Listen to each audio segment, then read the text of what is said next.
muffin alle mele frullate senza burro.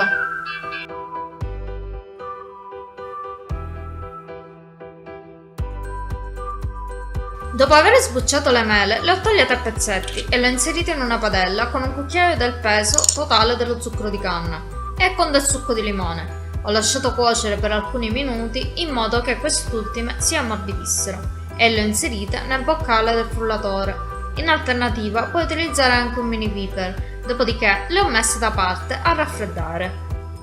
In una ciotola poi ho versato il restante zucchero, ho rotto l'uovo e ho mescolato con la frusta per alcuni minuti. Ho inserito l'olio di semi, la purea di mela e lo yogurt, poi la farina in più riprese, la cannella ed infine il lievito. Ho trasferito il composto ottenuto in dei perottini d'alluminio imburrati e infarinati e li ho cotti nel forno preriscaldato a 180 gradi per 25 minuti. Sono adorabili e super sofficiosi. Scrivimelo nei commenti.